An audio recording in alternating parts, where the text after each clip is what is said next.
Matt, thanks so much for joining us today on the Sporting Transition podcast. I'm incredibly grateful for your time. To get going, I'd love for you just to give us a short snippet, highlights of your career, what you've been up to, what you achieved in rugby, what you're doing now. I say a snippet, but actually sounds like quite a lot to cover in a snippet. But make it an intro, and I'll jump in with the questions, but take it on from there.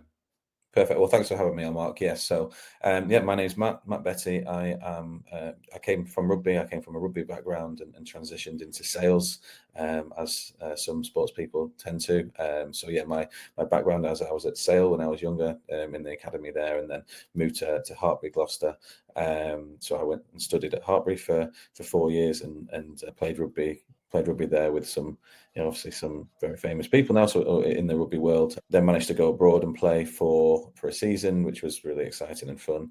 Came back and did 18 months at London Irish, and then was loaned out and eventually took sort of fell down the leagues, I guess it were, and went into semi-pro rugby and into the working world, which was a transition in itself. And then from there in work, fell into sales, into recruitment, as you typically do. From recruitment into tech sales pretty quickly, and into the sort of LMS L&D world, and kind of fell into leadership pretty quickly, into sales leadership pretty quickly, from starting small teams up, and realized that that's kind of where my passion led in the professional environment, and that sort of grew throughout my career. So leading larger teams, tougher revenue goals, working with stakeholders, and sort of progress through. So I did I've been part of 3 exits now, actually, and I would say I've been heavily involved in 2 of those. So yes, I've been very fortunate to move through some very good companies, and very excited to see where the next venture is. Super. All sounds very exciting. And I guess the good place to go to straight away is back to the beginning. So looking at where you are now, you've obviously landed on your feet in sales. So nice to see this all worked out almost perfectly with a couple of exits under your belt. But I guess take us back to the beginning when you were at Sale, and you started to kind of really show a lot of potential in rugby. When in your head did you believe, okay, that there's something here? Or when did you believe, I want there to be something here? Yeah, I mean, I started playing rugby at about 6 or 7 at the local rugby club, as you do. And by sort of 9 or 10, I mean, I became obsessed with it pretty quickly. I used to do taekwondo as well before I did rugby, and I loved that, and I wanted to be the next Karate Kid, my favorite film when I was a kid, and I wanted to, then I realized it's not really a profession. But as soon as I realized you could do rugby as a job, I was like, well, that's all I want to do. So from 9 or 10, I was convinced that that's all I wanted to do. I never really thought of anything else. Even when you were pushed at school, what's a more attainable goal? The only thing I could think of was maybe a fireman, which in hindsight isn't great because I'm pretty claustrophobic. But at the time seemed like the second choice, I guess. But it was always rugby, and I wouldn't really let anyone tell me that wasn't a viable option for me. Interesting. And at what point did you start thinking, okay, this is going to happen, rather than it just being a dream that you personally believe in, but maybe others don't? Yeah, I mean, it's a tough one, because my journey, in a sense, you feel like you never made it, because you always aim to be at the elite top level, playing in the Six Nations, in the World Cups, playing international level. So in one sense, you're still trying to make it, and you're still telling yourself you haven't made it, and people are telling you haven't made it. And I think in the rugby or in the sporting world, there is that, even people now say, oh, it's a shame you didn't quite make it. And I'm thinking, well, define make it, and my dream was to be a professional rugby player. I made a living out of the game for a little bit. There wasn't much money in the game. You don't play rugby if you want to be rich, unless you're in the 0.5%. And obviously things change from when I was playing to now. But you've seen professional rugby clubs, go bust before. So it's a volatile, industry. So I always knew I wanted to just play rugby for as long as I could as a job. And then I and even at sort of 25, 26, I was striving for more, but it was never motivated by anything other than, just wanting to play at the highest level and be the best that I could be. But I think there was a realization of, I was living in London, in sort of Richmond area, which is not the cheapest area in the country to be in, not making much money from rugby. And I think that's how I found sales. I was like, geez, I actually need some money to live around these parts, right? And that's kind of how I fell into sales. So, it was, I'd say, I would still have played rugby for longer if at a higher level if I could. I made the decision to drop down the leagues to take more money from rugby than what I would have got it in the higher level, because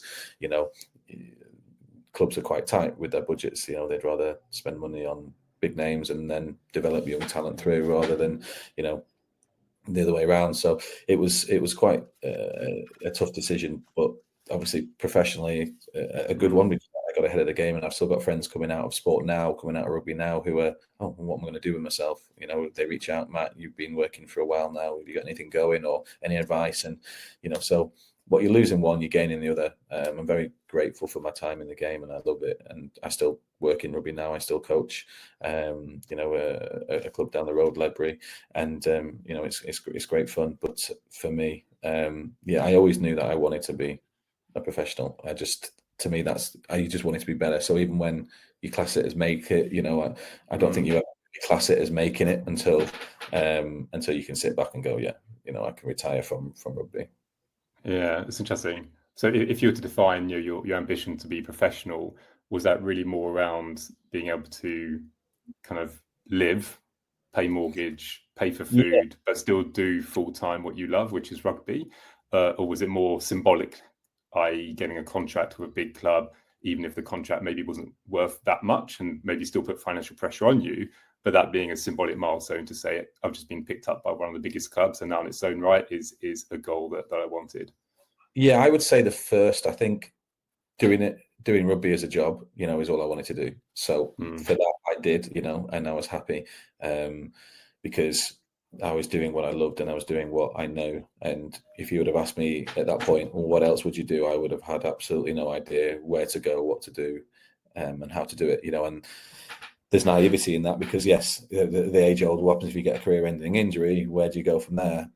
I just had the mindset, maybe it was down to naivety, or maybe just my mindset, but it was, I'll figure that out at the time. But I don't want to distract away from the fact that I just want to play rugby and enjoy my time in rugby. A lot of advice I'd got was, you only play for a short amount of time, enjoy it while you can. So for me, I think, I kind of adopted that mindset. It was just to be doing it as a living, as a job, and not having to worry about anything else, in terms of finances or, going to a job and then getting to a training, things like that. It was more about, okay, well, Monday to Friday or Monday to Saturday, this is what I do. And that was kind of my definition of making it, I guess, as a professional. Yeah. No, that makes sense. And when you were at Richmond, was there a thought of trying to find a contract elsewhere where the cost of living is more attainable? Or is it just too difficult to kind of orchestrate it that way?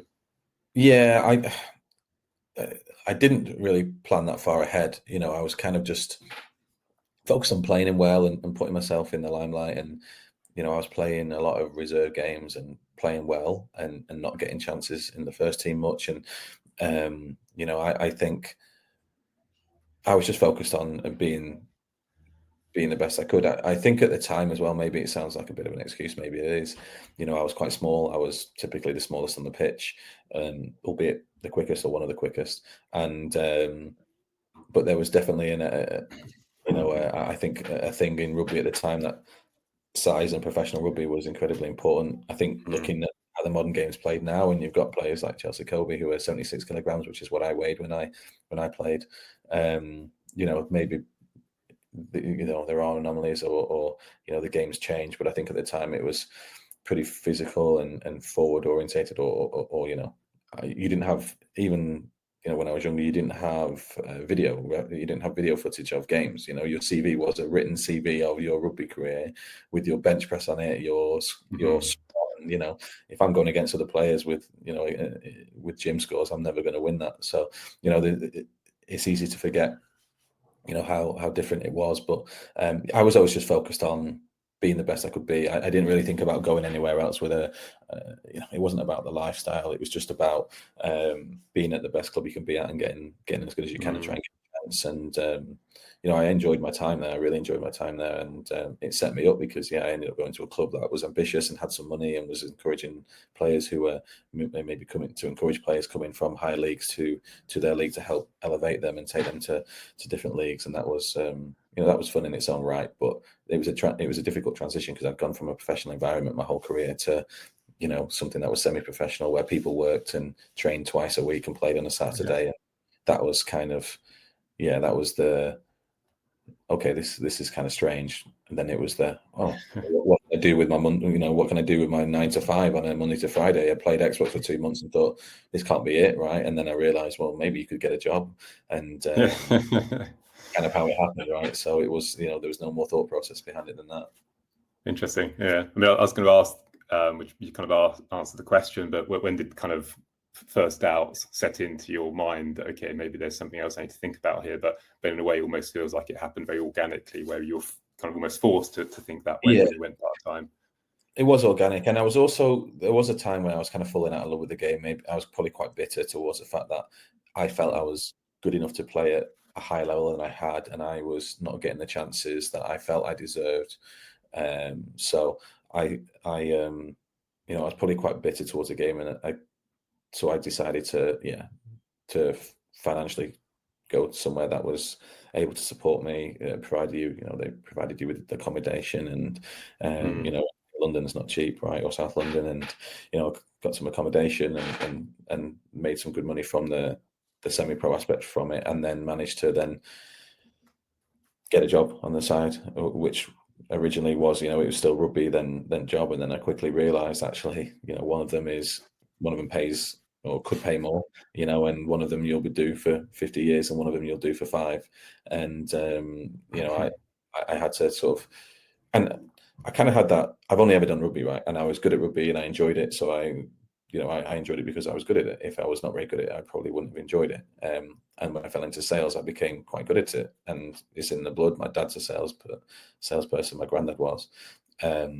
So when I started to realize that actually I'm quite good at this, I started to enjoy it, and I started to get curious about it and spend more time researching how to be better, put my focus into that. And then, at one point I was able to do both with rugby and work. And then, as you get older, life gets in the way, you physically, things drop off. Then there was a shift where work became a focus over rugby. And, and that happened again organically, like you say, but there was no switch. So I said, I need to focus on X more. It just kind of happened. And then you get to a point you go, okay, actually, I'm building a career here in something, and then I can be ambitious in that. And rugby is just is something that you do for the love, or, for a bit of money still at the time, but you're not going to retire off your rugby money at that level. So I think that was kind of how it happened, way more organic, like you say, than sort of decisions. Probably wasn't that, I wasn't that forward planning. I was just do the best you can at the time. And from an ambition and drive perspective, is it quite hard to drop down to part-time rugby and still make it a priority? Because part of the aspiration of a young whippersnapper is to, always want more, and you make it to a big club and you feel like, right, I've seen more playing time now. And, does go into a part-time club, although it's something you strategically decided to do, does it also in your head make you start thinking, okay, well, this is where I'm at now? And they're starting to, take your foot off the gas. It was definitely for your ego massively. It was an ego hit. You see players that you felt you were better than, or you played with, and they'd still be at a high level, and you'd be dropping down, and you catch up and say, oh, where you're at now, and you'd say, well, I'm here, in 3 leagues below you all of a sudden. And for your ego, it's tough. And then you'd kind of lead with it, but I'm making really good money, and I'm with it, for the level that it's at. And but yes, it was very tough, I think, for the ego that, my dad wanted me to carry on and, keep playing and keep pushing yourself. And I see why. And, but I was also like, I need some money, it's expensive, not just to live in London, but anywhere at the time. And, I never thought about owning my own home or, anything like that. It was just very much, can I afford to, have a few drinks on a Saturday with my friends and go out and visit people if I need to, and, get back home if I need to. Yeah. Okay, fine. I'm comfortable and happy then. I'd kind of, because I'd moved around a lot with rugby, as you do, you kind of are naive to the responsibilities of an adult at times as well. I probably had about 10, 15 utility bills chasing me around the country without realizing it, the amount of places that you've lived and, all that sort of stuff that you don't really think about at the time. So yeah, it was difficult from an ego perspective and also from a rugby perspective, but there was other people around you who also done the same thing. So you could surround yourself with people in a similar boat, and that helped. And then you've got to see it as a challenge. You've got to bring people's level up, instead of sort of dropping your standards to the lower league. So it's trying to raise the bar as opposed to, just kind of accept that you're in the lower league. And some people, that's the highest level that they'd ever played, and some people that's the lowest level, and trying to get the balance right. But yeah, I still very much enjoyed it, and I enjoyed the different challenges that it brought. But yeah, it was. You've gone from a small fish in a big pond to a big fish in a small pond. It was quite nice in some respects, but again, depends on which angle you look for it in terms of for your ego, for sure. Yeah, so that's interesting. So in some ways, it frees you up then to start exploring other things outside of rugby. So you put the Xbox down, you start looking at other options. But why did you land on sales? I mean, you mentioned your dad was in sales, so there's obviously a bit of track record there. But is there a particular reason why you felt, okay, let's give this a go? No, one of the club sponsors was a recruitment company. I got chatting to him over a beer, and he said, "Well, we're hiring. We're having an open day. Why don't you come along, and chat?" And so I did. I went to the open day. I think they had 10 people there, and they hired one or two, and they offered me a job, and I was like, okay, yeah, I'll give it a go, and not really knowing what to expect. And, I was quite naive because recruitment has a reputation, as certainly did, 10, 12, 15 years ago, of being very tough, being, long hours, all that sort of stuff, all the sort of things that people used to say about recruitment was kind of true at the time. So, but I didn't know any different, right? So I was kind of naive. So I would go, if you have to be an 8 and you leave at 6:30, okay, fine, that's the job and that's what you have to do. Whereas, some people were like, well, no, I need to leave at 5 and start at 9 or whatever. So I was kind of naive there. The only caveat was that obviously I had to get to training Tuesday, Thursday, and available on the Saturday, which they were flexible on. So, yeah, just hey, come down, and it was very much a case of okay, pick up a phone and get cracking really, and I had somebody who was who coached me, who taught me kind of how the industry worked, and I was always told I have the gift of the gab. That was the kind of the thing that people say, and they always say about my dad is, I think if you have the ability to talk and really understand and relay some information back, then you might be able to have a career in sales. So I was quite lucky that opportunity presented itself, because I learned sales the hard way. I learned, all the dark secrets and the dark arts, and then I later on obviously learned better ways to do things and take those skills that I learned and actually apply them in different ways and different methodologies and that sort of stuff. But at the time, yeah, it was very much doing as I was told, trying to win business. And was there any in your head any suggestion of trying something different, or did you feel like sales seems to be working well, you seem to enjoy it, it has a competitive element to it? Were you happy just to suck it and see it, or in your head were you starting to think actually wouldn't be bad trying something else completely random like product management? I hadn't thought that far ahead, Mark. Like I was playing rugby.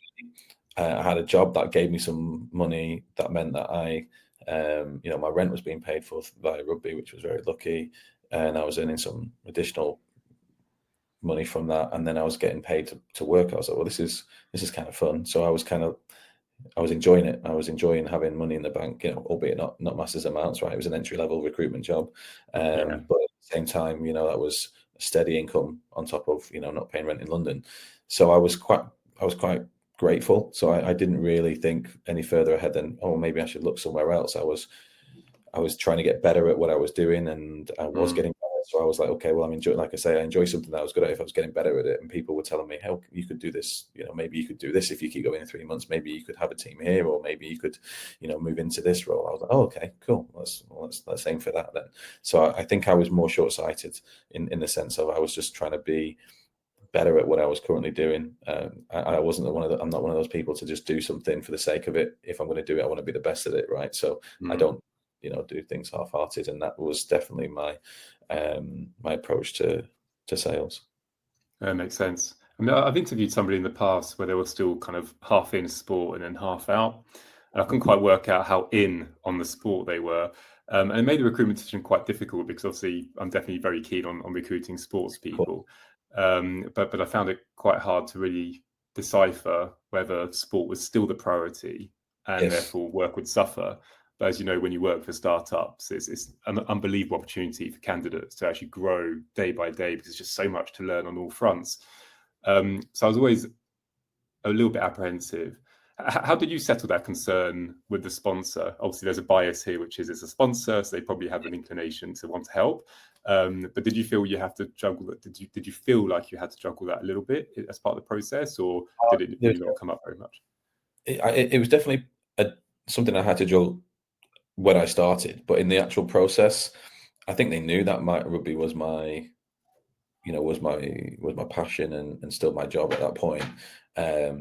But as long as I did what I needed to do in the office at the times that I was in, I think they were comfortable, and I think they would have made a decision if I would have shown that I wasn't dedicated, and willing to learn. I was kind of just there to get a extra bit of money and really just talk about rugby all day, and run off to the gym for 2 hours in my lunch and that sort of stuff. Then I think they probably would have made the decision that it wasn't right. But when I was there, I was dedicated, and keen to get better and learn. So I don't think there was any concerns from those guys. For me, it was tough to, you can when you're younger, right? You have the ability to sit in an office for 10 hours a day and then go training, run around, be good, enjoy yourself, come back, go to bed late, get up early, go to the gym, go to work, and repeat, right?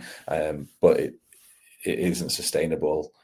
And have a social life. It just isn't sustainable. And around the same time, I met my now wife as well. So, I think that played a part in it. But yes,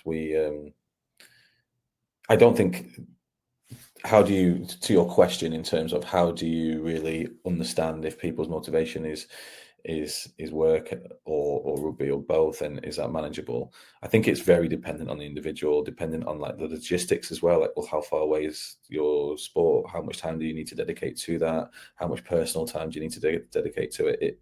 I think it is dependent, and so they're the kind of logistical questions I'd be asking. How, if you have to be in an office, location wise, from there to what's the commute to rugby or cricket, wherever sport you're interested in. I think if it's logistically makes sense, then you can understand why they might think that is viable. If they're challenging themselves to do it and you don't think it's sustainable, then it won't be sustainable. And I think that's when you've got to, they'll be more optimistic. They're probably thinking, well, it's worth a go. I'll dip my toe in it. But you can't do that for clients, right? You've got to put the best candidate in front of them. That's going to help, especially in early stage organizations. So I would say, you really understand their personal situation and really dive into what it is that they're looking to get out of the role, and then the logistics behind it, and that'll help you understand. I don't think there's a blanket answer for ask these questions and you'll get to your answer. You'll know. Yeah. No, that makes sense. And you mentioned as well a little bit around sponsors. So a lot of the guests I've had where I've asked a question, have you kind of made that leap? Did you use sponsors? All of them actually use sponsors in some capacity to open up their next door, which I found really interesting because in the previous season where I interviewed track and field athletes, swimmers, I didn't get that answer at all, to be honest. It didn't come up once as something. Maybe one or two who won medals at the Olympics, they would use their sponsors a little bit. But in rugby, it's interesting. It really has opened up doors for a lot of previous athletes. But it's never been done actively. So it's kind of happened, but none of the rugby players had a strategy to say, okay, look, there's really, I could use these people around me to open up doors. It's just kind of happened, but it wasn't a proactive. I think at my age, yes, but I think now that's changing. So there are programs and there are even ex-professionals who have set up businesses off of the back of it. And just speaking honestly as well, if you think the typical person that likes rugby, especially in places like London, they grew up with rugby, probably at their school, they go into business, and it typically tends to be the sport that most of the people in the business enjoy watching, go to see, view, go to Twickenham, go to watch England. So to have a professional rugby player then approach them for a job, they would probably actively seek that. They think, well, first and foremost, that's a great coup. I'd love to pick their brains, but also to have them working in our organisation, they'll bring lots of great characteristics and traits. So you find a lot of rugby players go into things like insurance in London quite regularly. There's lots of insurance out there, lots of finance as well. So, and also rugby players tend to go to university, maybe less so now than maybe 5-10 years ago. So they typically have something in terms of a degree to fall back on. So it means that they can be more approachable as a candidate in terms of, complete a degree. They show that they've got some knowledge in a field. They might be more employable from that side of things as well. So there are more options, I think, if you're in and around the South, probably. I was at London Irish, and I got through a contact, got a job on a building site in Cutty Sark in London, and I had to be there at 7 a.m. every morning. So that was about as far as the leveraging the relationship in London Irish went. Right, it was very much we're Irish, we've got a lot of construction. I think we were sponsored by like Howdens at the time. No, was it Power Day, the tour company? And it was very construction focused. So that's about and that definitely wasn't for me. But other than that, I think it's very dependent. That's interesting. Do you think the hardship of rugby kind of forces you a little bit to go and do a degree and study on the side, or do these extra little bits that give you a I think chance? traditionally, if I'm being honest, it can go the other way. Typically, people in rugby come from a private school background. Maybe their parents have been able to support them. So you might find players that make it further than other players because they come from an affluent background, that where they are 24 and they are still trying to find a club that will buy into them, develop them. They can still live with their parents. Their parents could potentially support them financially, and which is great. I'd love to be able to do that for my children, and some people don't. I was in the second category. My parents couldn't afford to support me, so I had to go and find a way to live, and that meant falling down the leagues to earn some money. But I might have stayed if I knew that my mum and dad could sort me out until I got to a position where I could say I've given it everything, or I've made it, or I've found a contract. Then I might be, it would be a different conversation. But you kind of play, the hand that with the cards that you're dealt. So for me, some people have that ability, and that's great, and some people don't, and have to go and get jobs and then try and be a rugby player on the side. And or people use their degree and use their knowledge. Rugby is a sport that you typically play at university, so it does support that, and universities can be a route to professional rugby as well, which is great. So there is definitely benefits in attending university, whereas maybe in football you would say, in an academy, trying to find a lower league club and playing a Saturday and work your way up. So it's dependent on the sport, definitely. But for rugby, that's you kind of play the hand that the cards are dealt to you. And for me, that was my decision, but for somebody else, it'd be completely different. Yeah. And in your current job now, and in your career in sales, what are the kind of superpowers that you're bringing in from your rugby days that you believe that had I not played rugby, I wouldn't be as successful as I am today? That's a great question. I absolutely love coaching. I've sort of realised that leadership and coaching was a passion maybe like 8-10 years ago. So hence why I've started coaching rugby again, just because I missed it so much.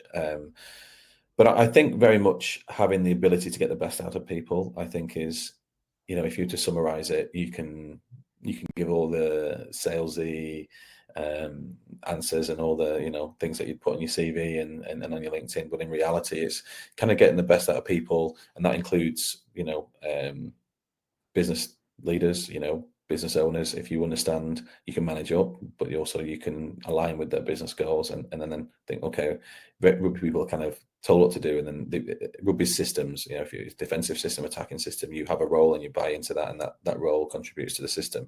And I think business is the same. So okay, we want to get to an exit, or we want to grow. Your job is this, is to run the sales unit and to grow your team and to grow your revenue. Okay, now I know where I fit in and what I've got to do, and then I go and relay that, and then I get the best out of the people around me, and really motivate them, help them, and I think connecting on a personal level as well. I think I've always had that ability to understand, the human element is incredibly important in what we do, as well as data and numbers and all the things that you see. Either there is a human element to it, especially when you're in startup scale-ups. You're not going into Salesforce looking for that 1% efficiency. And where can I find that in a rep? You're looking to motivate them and build a culture of a sales culture that you want, which is a winning culture, celebrate the wins, people be happy at work, people want to get better, coachable culture. So how do you create that environment? I think it's having that human aspect and really understanding the business goals and have that transparency down. This is where you fit in, this is where I fit in, we do our jobs, we all succeed, and buying into that system. I think that's definitely one of the things that I took from rugby. And you think back to some of the experiences you had in rugby where you were in the changing rooms with the guys and training pitch, etc., where you felt like, this is a good culture. Yes. You sometimes think back to those times and think, this is what I want in my office today. Yeah, exactly. Like, I think my time at Hartbury and was amazing because it's incredibly competitive. You've got a lot of players playing for the same positions. But you're also happy for their success. So in sales, I want other reps I want them to challenge each other and compete with each other. But if they get a deal, and I want them to be like, yes, great, that's a win for the team, well done. And if someone was playing in my position and I was picked ahead of me and they scored, I'd be happy for them. I'd be happy for the team because I'm part of that journey. And I would just train harder to make sure that I still try and get my chance and do something similar when I play. And I think in sales, that's something that I've always tried to replicate: a healthy, competitive environment, but where you celebrate each other's wins and you're happy for each other. And that means connecting people individually. So things like with remote teams becomes more difficult. Doesn't mean it's not doable, but you have to really understand how to then do that. It was easier when people were in the office together, and now it's more difficult. But doesn't mean the pros don't outweigh the cons on remote working. But I just think that's an additional challenge leaders have, and it's one that I tend to succeed in, because I really think that the culture is one of the most important reasons that people are motivated and happy. And then you've got to provide all the tools, be a conduit between the business, and make sure that you're supporting them in everything that they need. But first and foremost, that culture is super important. Yeah, I mean, tools, system, processes, they're always lagging, aren't they? I mean, for you to set up a whole new commission structure is weeks, maybe months in the making anyway. So, setting that up is not going to solve the motivation or the vibe in the office on that Monday or that Friday. It makes sense that it's still always about the people. But when you recruit at the moment, I mean, did you actively use those agencies that specialize in recruiting ex-elite athletes? Or when you see CVs, do you keep an eye out for people who have been best of breed, whether it's music, whether it's art, whether it's sport, that makes you think that these guys know how to really focus? Yes, I think I wouldn't shoehorn it to rugby or to sport. I think anybody who's like you said, excelled in something where they've performed at a high level, or whether it be professionally or in a hobby. Some sports aren't professional. You've had a lot of athletes on, right? And I know how tough athletics is, and track and field, and any Olympic sport is to balance swimming or rowing, kayaking with being a professional and competing at Olympics, to also then having to get funding and having to go and compete. So I would look for people that have had to have attempted to excel in a field and been passionate about it so long. And like you say, it could be music, could be art, could be sport. It doesn't matter if they've got that motivation and they've got that drive. And team sports help. If they are in a team sport, I think that helps, because you have that drive to be the best, drive to win your position, but also the ability to be happy for the team and support the wins as a team, and happy for your teammates. So, I think I look for those characteristics in ex-sports or ex-professionals. Yeah, that's interesting. With ex-athletes, I always look for the ability to endure, because especially in sales, it's just endure long days of constant rejection. And if you can still come out the other end with a smile on your face and a belief that it's going to happen, then for me, that's a really powerful recruitment sign that I want them on the team. Yes.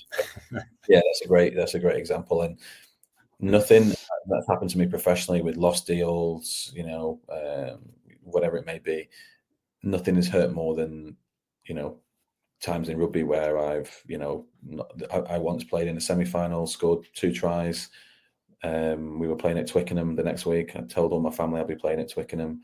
They've all were living in Blackpool at the time, booked flights from Blackpool to London to come and watch me play. My partner at the time's family were coming as well. They'd never seen me play rugby, and then the team was announced, and I was the travelling reserve. So that hurt, and that builds character. And then how do you react to that and resilience? And I think I've never been in sales where things have hurt as much as they have in sports. So it kind of adds perspective. Sometimes you lose a deal, or a mentor leaves, or the business takes a hit, whatever it may be. You kind of pretty okay. Well, we've got to crack on. Where do we go from here? How do we improve? Get better?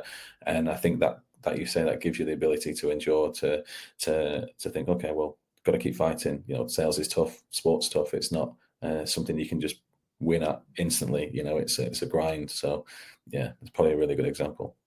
Yeah, the Blackpool is your Blackpool example, super interesting, because whenever I interview salespeople, I always ask them, what motivates you, and you get a stock answer, whatever it is, and then you ask them, okay, but what really motivates you?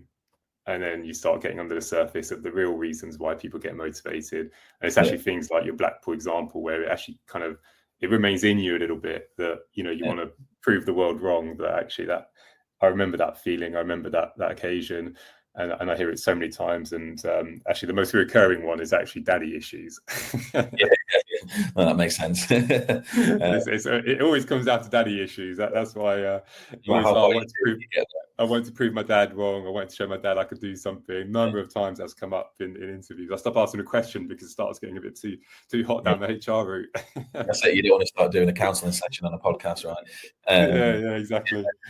Yeah, no, I was lucky. My dad was incredibly supportive, but he challenged me. Like I told him I was going to take a step down, and he told me that was the wrong thing to do, and he thought it was the wrong thing to do. He'll support me, he'll come and watch me, but he thinks it's the wrong thing to do. And I said, but I need money, and you can't lend it to me, so I need it from somewhere, Dad. Unless you can magic me some funds for the next 6 months, then I'm going to have to do it, right? And so yeah, no. Maybe if we have a counselling session, there'll be something there. Yeah, exactly. It was just for me, that's one of the things that hurt the most. And there's been other times when you've been dropped or not selected when you feel that you should, but you got to bounce back. But like you say, it's all character building, and it's kind of what defines you now. So definitely no harm in it. Cool. Well, I said 35 minutes, but we're just over. But I guess just one last question. Myself, so yeah, I'm happy I've managed to only keep it to 37 minutes. I know it is remarkable. But yeah, I guess just a final question from me is quite a generic one. But if you were to kind of cast your brain back to your younger self. I do hear it a lot, actually, that a lot of rugby players, the advice they're given is just enjoy it, because you don't know how long you're going to be doing it, and it's a privileged position to be in a position where you're doing something professionally. But even with that in mind, which I completely agree, and I'd tell my kids the same thing, to be honest, it's still to have it at the back of your head. What is it? What is it that my kids should keep at the back of their heads, even when pursuing this enjoyment? There's probably rugby that can be short-lived.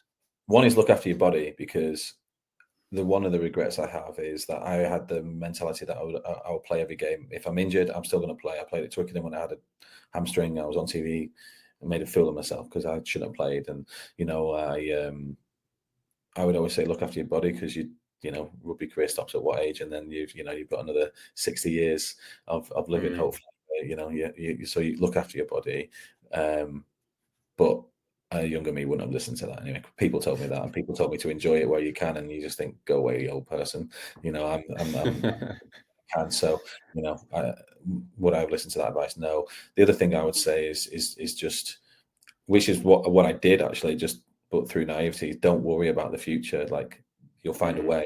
If you've got the mentality of you'll find a way, use whatever tools you have available to you. If you've got people that can help you out and people that can support you, you lean on them. If not, you'll find a way. Just chase the dream. Don't give up. Don't unless you are ready to mentally, like, keep fighting. Find a way to fight. Don't give up. I guess is the message I would give. Yeah, cool, awesome. Well, Matt, thanks so much for your time today. Really, really appreciate it. Obviously, you're going through an exciting phase at the moment in your own life, so really excited to see what that looks like in a few months' time. But yeah, I really appreciate the conversations, super useful insights, and your journey is, I guess, very similar to what probably a lot of people will experience in rugby. I think I've only spoken to 2 guests who have been fortunate enough to have a 15-year stint with one club or two clubs across 15 years, and I really don't believe that's the norm. And hence why I think your story is so exciting in some ways, because you have moved around a little bit, and then you've also landed this exceptionally successful career in sales that's kind of taken you on now on a journey that's proven to be the right one. So hopefully it resonates and hits a chord with a lot of other potential rugby players who are thinking, okay, what's next? And your journey, I hope will be one that they look at really favourably. Good. Yeah, no, I really appreciate that, Mark, and thanks for giving me time to chat today. And yeah, like you say, if one person finds it helpful, then it's been worth it. Cool, good stuff. Well, thanks a lot, Matt. Appreciate your time. Cheers, mate.